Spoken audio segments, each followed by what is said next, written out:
I think that's a part of why Ethereum isn't doing so well, because a lot of the side chains that have been introduced to try and improve on Ethereum's position in the market, there are just too many issues associated with them. So they're not growing and they're not booming in a way that a technology like that should.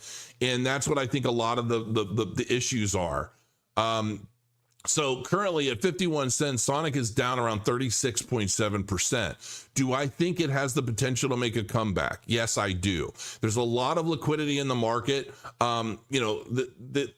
We'll see what's happening, but they're like $37 million a day is being traded of Sonic right now on a daily. Okay, that's huge. You can get in and out of positions pretty easily. The problem is that how many people don't believe in what's happening in the market right now, and maybe they're looking at Sonic and they're saying, well, and I'm not saying this is happening, but I'm just kind of curious. If you look at the all-time high, it was basically at the very beginning at almost $1. It's half of what it was when it originally launched and started building popularity. And it came back from the bottom, started from the bottom, now we're here. Back when the volume was only at $103 million a day, it was trading at like 38 cents. So it's up since then, but basically half of what it was in its local peak.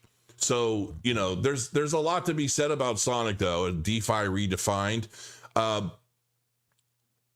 I think they're doing everything the right way in terms of getting it out there, and they're building a lot of interest from supporters and influencers and everybody. They paid me to do a segment that I did weeks ago. This one isn't technically a paid segment. They didn't pay me to talk about it today. I'm just talking about it as a follow-up because I wanted to see how is the price performing in the midst of all of the craziness that we're seeing. It's not performing too bad, honestly. It's down about 10 cents since I last talked about it, but it hasn't plunged and it hasn't been dropping significantly. Confirming real-time transaction speed of 400,000 transactions a second with an average transaction cost of 0.001. Listen, this sounds better to me than Solana, I can tell you that. And maybe we'll see some competition between the two. I wouldn't mind that at all.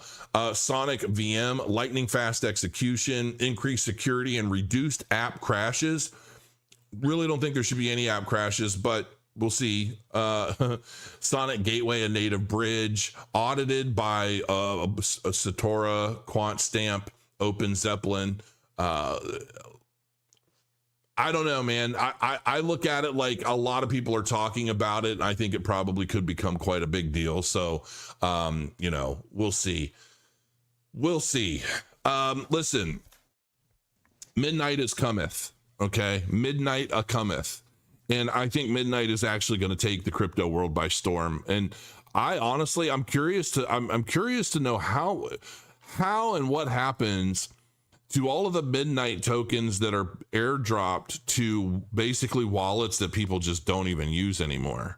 Like, what happens with those tokens? I'm really actually curious. And at some point I'm going to have like Ian or Charles or somebody on to talk about it, because that's going to happen. I mean, there are going to be a lot of airdrop tokens that are just never put into circulation because people have left those wallets. Unless maybe the airdrop is like, only wallets with activity within X number of days. That could be a thing. That would definitely be the smartest way of doing it.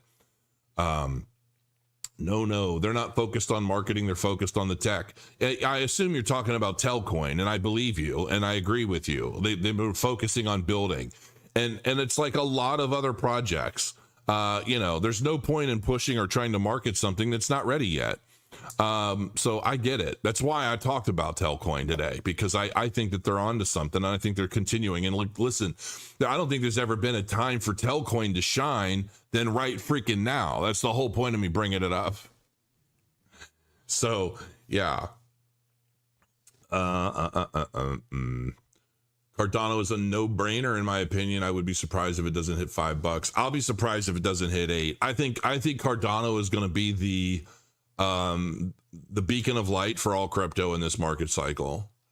When things really start to get moving, and I'm hoping by tomorrow I do the video about the cycle.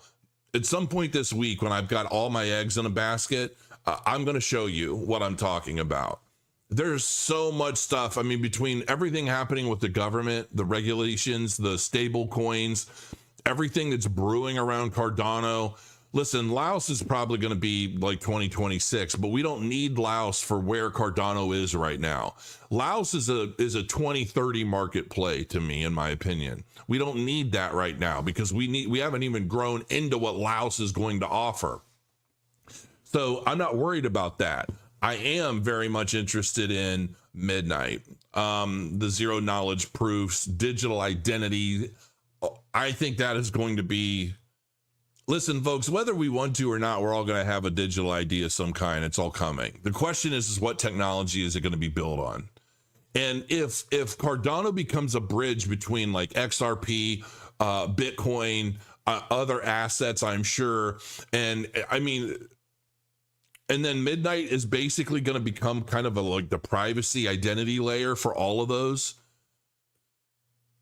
I don't really think people understand. Like, I see so many different segments from different people and YouTubers, and they explain the technology as it reads out of the white paper, right? But nobody really understands or seems to understand or explain what exactly that means to us, the end user, the people that are using this technology. I don't personally care what the white paper says explicitly. I care about what it means, right? It's like, I can tell you, I've just invented a wheel for a cart. Cool. It doesn't sound all that exciting, but what else is a wheel used for? That's the question. What else is that new breakthrough technology going to change in the fabric of everything that we know? That's the question.